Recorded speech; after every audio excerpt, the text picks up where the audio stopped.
یہ لڑکی میری بیٹی ہے اور آپ لوگ اس کی تلاش کیوں کر رہے ہیں؟ یہ لڑکی تو میری بیٹی ہے، لیکن مجھے پریشانی یہ ہو رہی ہے کہ ساری دنیا میں اس کی تصویر ڈال کر کیا پوچھنا چاہتے ہیں؟ تو پھر سعودی کے نمائندے لندن کو آئے، سعودی کی طرف سے چند ذمہ دار لندن کو آئے اور یہاں اس آدمی کو بلا کر لندن کی گورنمنٹ کے سعودی کی گورنمنٹ سے آج بھی اچھے تعلقات ہیں، پہلے سے بھی۔ تو دونوں کے لوگوں کی آپس میں بات چیت ہوئی۔ اس لڑکی کا جو کہہ رہا تھا آدمی میرا باپ ہے، اسے بھی بلایا گیا، اسے بلا کر کے پوچھے کہ یہ تصویر تیری بیٹی کی ہے؟ کہا کہ ہاں میری بیٹی کی ہے۔ تم کون ہو؟ کہا کہ میں پکا عیسائی ہوں، میں کرسچین ہوں۔ لوگ پریشان ہو گئے، پوچھا کہ اچھا تمہاری بیٹی کہاں ہے؟ تو اس نے کہا کہ میری بیٹی فلاں تاریخ کو فلاں رات میں انتقال ہو گئی، فلاں تاریخ کو فلاں رات میں اس کا انتقال ہو گیا۔ تو پوچھنے والوں نے پوچھا اچھا انتقال ہو گیا تو تم نے اسے دفن کہاں کیا؟ تو اس نے کہا کہ لندن کے جو عیسائیوں کا جو بڑا قبرستان ہے، عیسائیوں کا جو بڑا قبرستان ہے، اس بڑے قبرستان میں اسے دفنایا گیا ہے۔ تو لندن کی گورنمنٹ سے اجازت لے کر کے وہاں کے لوگ اور یہاں کے لوگ دونوں مل کر کے لندن کے عیسائیوں کے قبرستان میں گئے، جہاں سب کے سب کرسچین کی مزاریں ہیں، کرسچین کی قبریں ہیں جو جہنم کا گڑھا بنے ہوئے ہیں۔ گئے اور پوچھا کہ تمہاری بیٹی کی تم نے کہاں دفن کیا تھا؟ اس نے بتایا کہ یہ میری بیٹی کی قبر ہے۔ اب باپ اپنی بیٹی کی خبر کو پہچانتا ہے، اور کون پہنچائے گا؟ تو وہاں کی گورنمنٹ نے وہاں لندن کے اندر کی قبر کو کھولے۔ اللہ اکبر! آگے بیان کرنے کے لیے میرے پاس زبان نہیں ہے، میرے پاس الفاظ نہیں ہے، میں کیسے آپ کو بات سمجھاؤں؟ دعا کریں کہ اللہ مجھے آپ کے سامنے صحیح باتیں پیش کرنے کی توفیق عطا فرمائے۔ وہاں جا کر کے لندن کے قبرستان میں قبر کو کھولا گیا، اس لڑکی کی قبر میں وہ نوجوان ہے جسے مدینے میں دفنایا گیا تھا، جسے مدینے میں حضور پاک صلی اللہ علیہ وسلم کے قبرستان میں دفنایا گیا تھا، اس کی لاش لندن کے قبرستان میں ہے۔ اور لندن میں جس لڑکی کو دفنایا گیا تھا، عیسائی کی لڑکی، اس کی لاش مدینے میں ہے۔ اب پریشانی ہو گئے لوگ، جو ہے اس لڑکی کے باپ کو بلائے، بلا کر کے پوچھے کہ بتاؤ تمہاری بچی کا کیا قصہ ہے؟ اس نے یہ کہا مجھے تو کچھ پتا نہیں، وہ تو عیسائی ہے۔ اس کی ماں کو بلائے، اس کی ماں کو بلا کر کے تحقیق کرے۔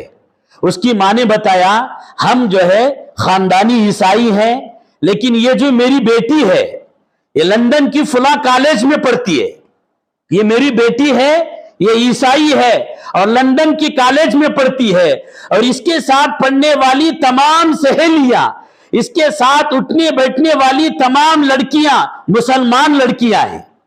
یہ ان کے ساتھ کھانا کھاتی، یہ ان کے ساتھ پانی پیتی، یہ ان کے ساتھ آنا جانا کرتی۔ مسلمان لڑکیاں برقع پہن کر کے آتے تو یہ میرے گھر میں آ کر کے مجھے بولتی کہ امی یہ مسلمان لڑکیاں جو برقع پہن کے آتی ہیں، یہ طریقہ مجھے بڑا اچھا لگتا ہے، مجھے پیارا لگتا ہے، ان کے کھانا کھانے کا سسٹم مجھے اچھا لگتا ہے، ان کے بات چیت کرنے کا انداز اچھا لگتا ہے۔ یہ مسلمان لڑکیاں کالج میں ہوتی ہیں، نماز کا وقت آتا ہے خاموشی سے اجازت لے کر باہر چلی جاتی ہیں، اور یہ کمرے میں جا کر نماز آہستہ سے پڑھ لیتے ہیں، اور کالج کے ٹائم پر کالج کو آ جاتی ہے۔ اے امی ان مسلمان لڑکیوں کا طریقہ مجھے بہت اچھا لگتا ہے، امی میں چاہتی ہوں کہ تم اور میں دونوں مسلمان ہو جائیں گے۔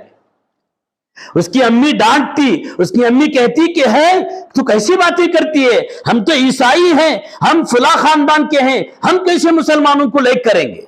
لیکن وہ بچی یہی کہتی رہتی، روزانہ گھر کو آتی اور گھر میں آ کر کے 15-20 منٹ اکیلے میں کچھ رہ جاتی۔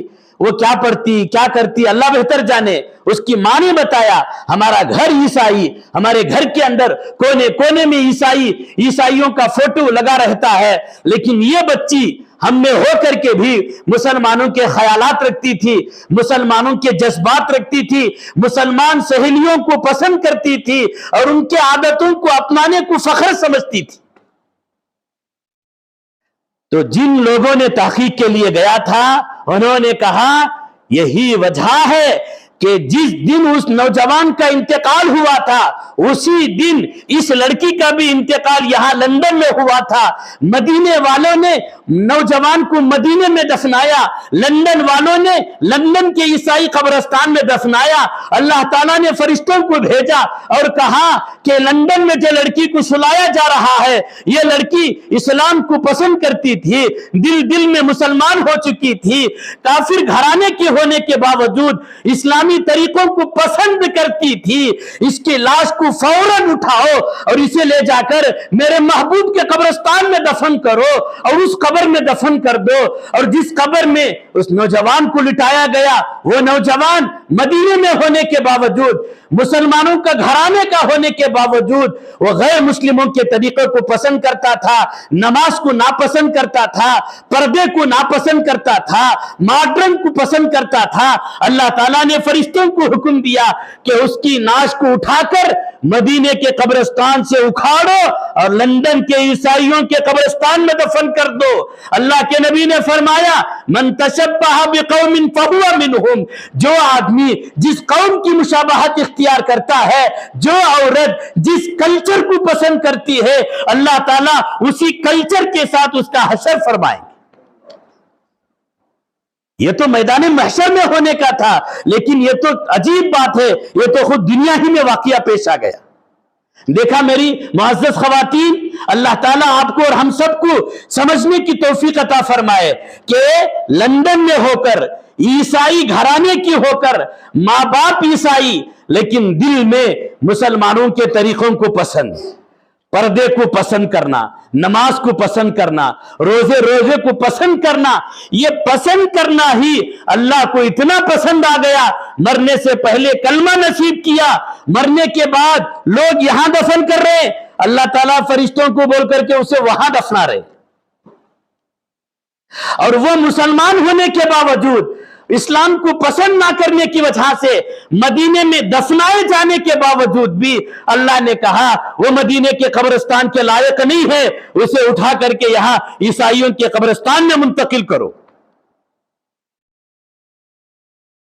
یہ واقعے پر مجھے اور آپ کو ایک بار نہیں, دو بار نہیں, بار بار غور کرنے کی ضرورت ہے کہ ہمارا دل کس کی گواہی دے رہا ہے. کیا ہم اسلام کو پسند کر رہے ہیں؟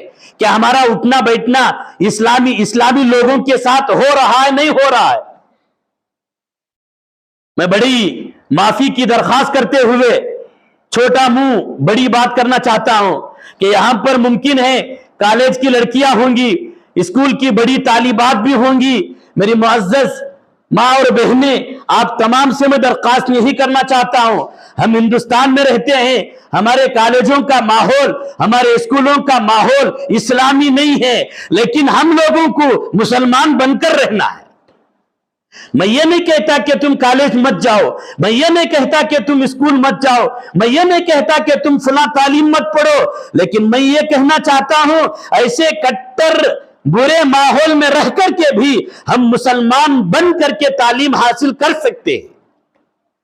لیکن اس کے لیے ہمیں ایمانی جذبہ چاہیے, اس کے لیے ہمیں ایمانی حرارت چاہیے. آج کل کیا ہوتا ہے, ہمارے نوجوان لڑکے زیادہ ہیں, لڑکیاں بھی زیادہ ہوتے جا رہے ہیں. نوجوان لڑکے زیادہ ہیں, نوجوان لڑکیاں بھی اب زیادہ ہوتے جاتے ہیں کہ کالج میں جاتے ہیں, اپنا ایک نوجوان گرل فرینڈ بنا لیتا ہے, لڑکی بوائے فرینڈ بنا لیتی ہے, ہندوؤں کے ساتھ تعلقات, ہندوؤں کے ساتھ دوستی, ماں باپ کو بولتے ہیں یہ ہمارا فرینڈ ہے, ماں باپ کو بولتے ہیں یہ ہماری گرل ہے, یہ ہماری گرل فرینڈ ہے, یہ ہمارا بوائے فرینڈ ہے. ماں باپ بھی بے حیا بن چکے, انہوں صحیح سیدھے رہے تو بچوں کو یہ نوبت کیوں آتی؟ ماں باپ صحیح نہیں ہونے کی وجہ سے بچے چاکلیٹ کے بہانے سے, پانی پوری کے بہانے سے, آئس کریم کے بہانے سے نامحرموں کے ساتھ جاتے ہیں, اپنا اسلام تو اسلام ایمان بھی گما کر کے واپس آتے ہیں. میری ماں اور بہنیں توجہ چاہتا ہوں, ہم لوگ مسلمان ہیں, ہمارا طریقہ سب سے اچھا ہے, ہمارا کلچر سب سے اچھا ہے, اس سے بڑھ کر کے کائنات میں کوئی مذہب سچا اور اچھا نہیں ہو سکتا ہے. ہم ایسے رہیں کہ ہماری عادتیں دوسرے اپنائیں. ہم ایسے ہرگز نہیں ہونی چاہیے کہ ان کی عادتیں ہم پکڑنے لگے. اس کے لیے اپنی زندگی کو سنوارنے کی کوشش کریں, دینی ماحول پیدا کریں, گھروں کے اندر جو ہے دینی کلچر پیدا کریں, نمازوں کا اہتمام کریں, تعلیم کا اہتمام کریں. خود مائیں اپنے بچوں کو دینی تعلیم کی طرف توجہ دلائیں. اسکول کی تعلیم بے شک آپ پڑھیں, اس کے ساتھ ساتھ دینی تعلیم پڑھیں. مدرسے کو آئیں, معلمات کے پاس آئیں. چھوٹی بچیاں ہیں تو علماء کے پاس آئیں, بڑی بچیاں ہیں تو معلمات کے پاس آئیں, اور ان سے اپنا دین سیکھیں, اپنا کلچر سیکھیں. قاری ایچ نہیں, علی با تا سا قرآن ایک ہی نہیں, ساتھ ساتھ اسلامی آداب, اسلامی طریقے.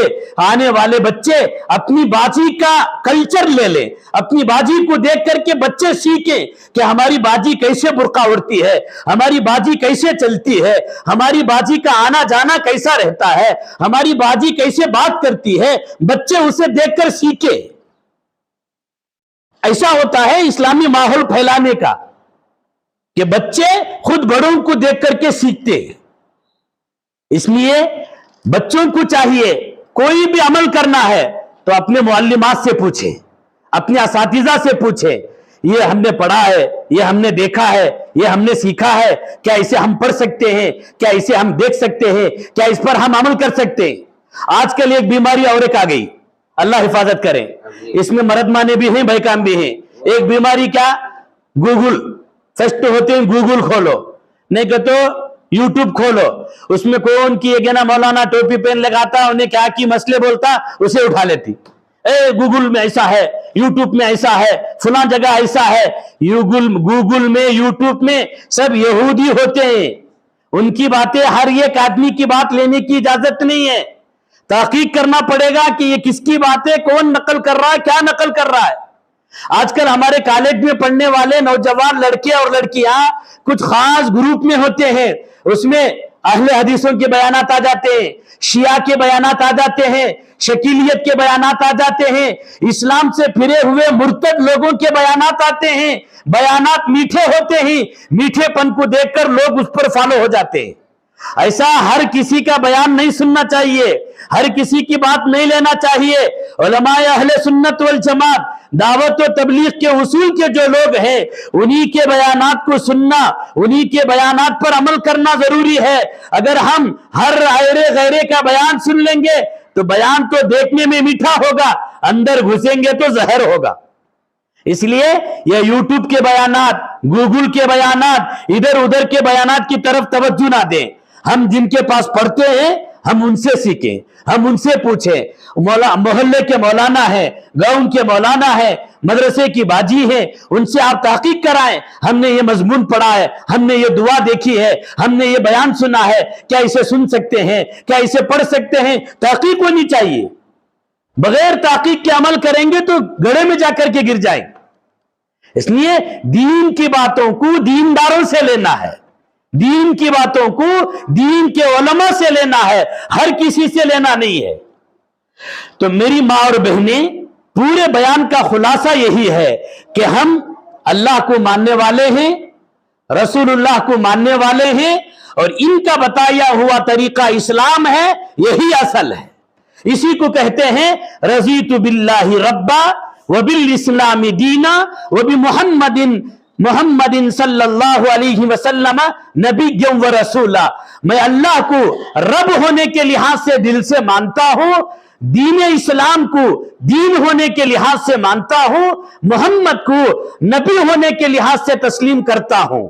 یہ تین باتیں مان لیتے ہیں. اللہ کے رسول فرماتے ہیں میدان محشر میں جو بندہ اور بندی صبح شام یہ رضیت باللہ ربا وبالاسلام دینا محمد صلی اللہ علیہ وسلم نبی و رسولہ, یہ صبح شام جو 3 مرتبہ پڑھتے ہیں, بشرطے کہ سمجھ کر کے پڑھیں, سمجھ کر کے جو پڑھتے ہیں, اللہ کے نبی فرماتے ہیں میں میدان محشر میں انگلی پکڑ کر کے اسے جنت میں داخل کراؤں گا.